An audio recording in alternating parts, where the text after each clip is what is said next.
Hello friends, welcome to our channel. நீங்கள் நம்ம சேனலில் என்ன வீடியோ பார்க்க போகிறோம்னு பார்த்தீங்கன்னா, மாருதி 800ல் ஏசி ப்ளோயரை க்ளீன் பண்ணுறது எப்படி அப்படின்னு சொல்லி தான் இந்த வீடியோவில் ஃபுல்லாக பார்க்க போகிறோம். இப்போ தான் நம்ம சேனலுக்கு ஃபஸ்ட் டைம் வரீங்கன்னா மறக்காம நம்ம சேனலை சப்ஸ்கிரைப் பண்ணிக்கோங்க, பக்கத்தில் உள்ள பெல் ஐக்கானையும் கிளிக் பண்ணிக்கோங்க. ஃப்ரெண்ட்ஸ், நார்மலாக பார்த்தீங்கன்னா ஏசி இருக்கிற எல்லா வண்டியிலையும் கண்டிப்பாக ப்ளோயர் இருக்கும். சில வண்டியில் ப்ளோயரும் ஹீட்டரும் மட்டும் கொடுத்துருப்பாங்க. ப்ளோயரோட முக்கியமான ஃபங்க்ஷன் என்ன பார்த்தீங்கன்னா, வண்டி இன்டீரியரில் வந்து நம்மளுக்கு ஏர் ஃப்ளோ வந்து சர்க்குலேட் பண்ணுறது தான் நம்மளுக்கு ப்ளோயரோட ஒர்க்கு. ஏசி இருக்க வண்டியில் என்ன மாதிரி ஒர்க் ப்ளோயர் ஃபங்க்ஷன் ஆகும் அப்படின்னு சொல்லி பார்த்தீங்கன்னா, நார்மலாக உங்களுக்கு கீழே வந்து இதில் தான் இருக்கும் இந்த கூலிங் காயில். இதான் கூலிங் காயில் யூனிட். இந்த கூலிங் காயில் வந்து நம்ம கம்ப்ரஸர் ஆன் பண்ண உடனே கம்ப்ரஸரில் உள்ள அதில் ஏசியில் உள்ள கேஸ் வந்து அந்த கூலிங் காயில் நல்லா கூல் பண்ணி வச்சுருக்கோம். நம்ம ப்ளோயர் ஏசியோட ஃபேன் ஆன் பண்ணும்போது ப்ளோயர் யூனிட் என்ன பண்ணுன்னா, நம்ம கூலிங் காயில் உள்ள கூல்னஸை சில்னஸை வந்து அப்படியே நம்மளுக்கு வண்டியோட இன்டீரியரில் வந்து உள்ளே எவாப்ரேட் பண்ணி நம்மளுக்கு உள்ளே சர்க்குலேட் பண்ணி கொடுக்கும். அதனால தான் நம்ம ஏசி ஆன் பண்ண உடனே நம்மளுக்கு கூலிங்கான ஒரு ஃபீல்னஸ் கிடைக்கும். அதுக்காண்டி தான் நம்மளுக்கு ஏசியோட ப்ளோயர் வந்து முக்கியமான இம்பார்ட்டன்ட் ரோல் பண்ணுது. ஏசி உங்களுக்கு சரியாக கூலிங் வரலைனாலும் உங்களுக்கு ஏசியோட ப்ளோயரையும் நீங்கள் கண்டிப்பாக செக் பண்ணணும். இந்த 800 வண்டியில் ஏசி ப்ளோயர் எங்கே லொக்கேட் ஆகிருக்கும் அப்படின்னு சொல்லி பார்த்தீங்கன்னா, உங்களுக்கு வண்டியோட ஆக்சிலரேட்டர், கிளச்சு, பிரேக்கு, பெடல் எல்லாம் இருக்கிற இடத்துக்கு மேலே டாப்பில் பார்த்தீங்கன்னா ப்ளோயர் யூனிட் லொக்கேட் ஆகிருக்கும். இந்த ப்ளோயர் யூனிட் பார்த்தீங்கன்னா ஒரு பிளாஸ்டிக் பீடிங்கில் தான் சேர்ந்து லொக்கேட் ஆகிருக்கும். இந்த பீடிங்கில் பார்த்தீங்கன்னா மொத்தம் 3 ஸ்க்ரூவில் தான் இந்த ப்ளோயர் யூனிட் வந்து மவுண்ட் ஆகிருக்கும். இந்த 3 ஸ்க்ரூவுமே நம்ம ரிமூவ் பண்ணிட்டாலும் நம்ம ப்ளோயரை ஈஸியாக எடுத்துக்கலாம். இந்த ப்ளோயர் பார்த்திங்கன்னா டிசி ப்ளோயர். இது ப்ரஷ்லெஸ் தான், இது ப்ரஷ் டைப் தான். இதில் பார்த்திங்கன்னா 2 ப்ரஷ் இருக்கும். 2 ப்ரஷ் வந்து நம்மளுக்கு தேஞ்சு போச்சுனாலுமே உங்களுக்கு இந்த ப்ளோயர் யூனிட் ஒர்க் ஆகாது. இது 3 ஸ்பீடு வேரியேஷனில் இது ஒர்க் ஆகக்கூடியது.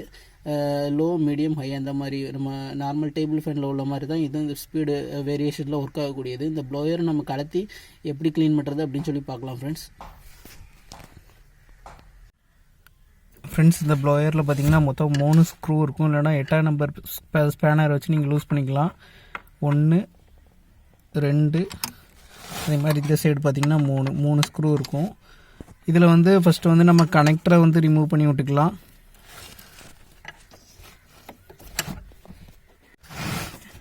ப்ளோயரில் உள்ள கனெக்டரை வந்து ரிமூவ் பண்ணியாச்சு. இப்போ வந்து நம்ம ஸ்பேனரை யூஸ் பண்ணி 3 ஸ்க்ரூவையும் 3 போல்ட்டையும் நம்ம லூஸ் பண்ணிக்கலாம். இந்த ப்ளோயரில் எப்படி டஸ்ட் வரும் அப்படின்னு சொல்லி பார்த்தீங்கன்னா, இது வந்து ஹை ஸ்பீடு ஆர்பிஎம்மில் ஓடக்கூடியது. நம்ம வண்டி கேபினில் உள்ள டஸ்ட்டே பார்த்திங்கன்னா உங்களுக்கு ஆட்டோமேட்டிக்காக அந்த ஸ்பீடில் ஓடும்போது எப்படியாட்டி இழுத்துரும். அதனால தான் இதை க்ளீன் பண்ணணும் அப்படிங்கிறது. க்ளீன் பண்ணிவிட்டு நீங்கள் போடும்போதே பார்த்திங்கன்னா நல்லா ஒரு பெட்டரான ரிசல்ட் கிடைக்கும். ஏர் ஃப்ளோ வந்து நல்லா அதிகமாக இருக்கும். 3 போல்ட்டையும் லூஸ் பண்ணிவிட்டு காமிக்கிறேன் ஃப்ரெண்ட்ஸு. ப்ளோயரில் உள்ள 3 ஸ்க்ரூவையும் லூஸ் பண்ணியாச்சு. இது லூஸ் பண்ணுறதுக்கு கொஞ்சம் டிஃபிகல்ட்டாக தான் இருக்கும். கனெக்டரை மறைக்காமல் கலத்தி விட்டுருந்தோம். அவ்வளோதான், லைட்டாக இழுத்திங்கன்னா வந்துடும்.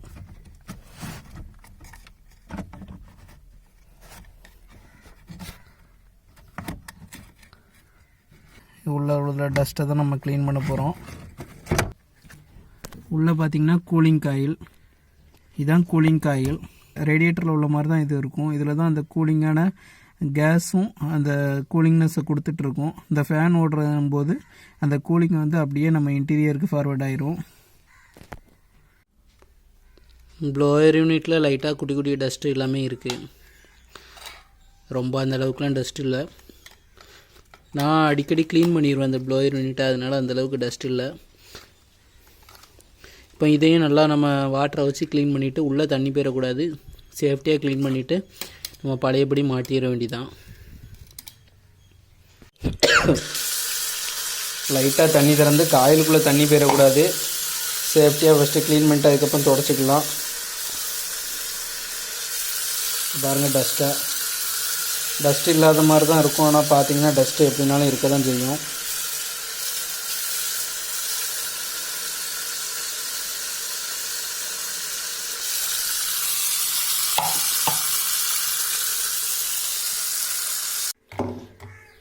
நல்லா க்ளீன் பண்ணியாச்சு.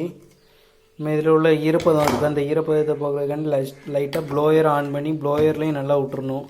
ஏன்னா நம்ம இதை அப்படியே மாட்டும்போது ஷார்ட் சர்க்யூட் ஆகி ப்ளோயர் ரொம்பாயிரும். அதனால் ப்ளோயரை வச்சு நம்ம ஏசி ப்ளோயரை வச்சு நல்லா க்ளீன் பண்ணிக்கணும்.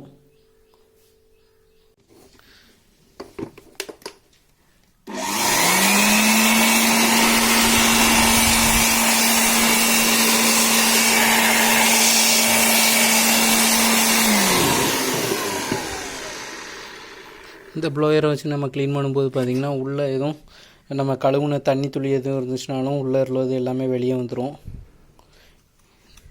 இதில் ஒரு ரப்பர் வாஷர் வரும். இந்த ரப்பர் வாஷர் வந்து உங்களுக்கு பேருந்துச்சுனாலுமே உங்களுக்கு இந்த ப்ளோயரால் உருவாகக்கூடிய ஏர் ஃப்ளோ வந்து வெளியே போயிடும். கரெக்டான ஏசி ஃப்ளோ இன்டீரியரில் கிடைக்காது. அதனால் அதையும் செக் பண்ணிக்கணும் அது எப்படி இருக்குது அப்படின்னு சொல்லிட்டு.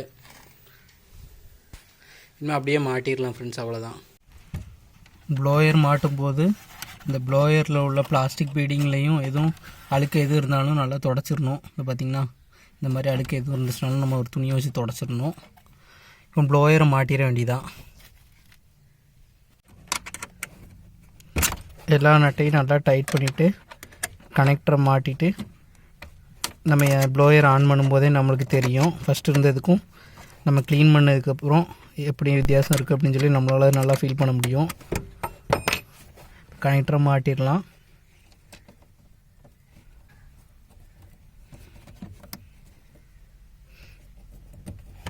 ஓகே, இப்போ சாவி ஆன் பண்ணிவிட்டு நம்ம ப்ளோயர் இங்கேருந்தே ஆன் பண்ணி பார்க்கலாம். சாவி ஆன் பண்ணியாச்சு. ப்ளோயர் ஆன் பண்ணலாம்.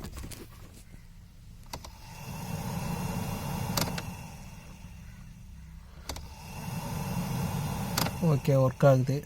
இந்த சைடு வழியாக எதுவும் லீக் ஆகுது அப்படின்னு சொல்லி செக் பண்ணிக்கணும். அந்த ரப்பர் வாஷர் போயிருந்துச்சுன்னா அந்த சைடு வழியாக லீக் ஆகும். நம்ம ப்ளோயர் ஓடினாலுமே நம்மளுக்கு உள்ள இன்டீரியரில் காற்று வராது.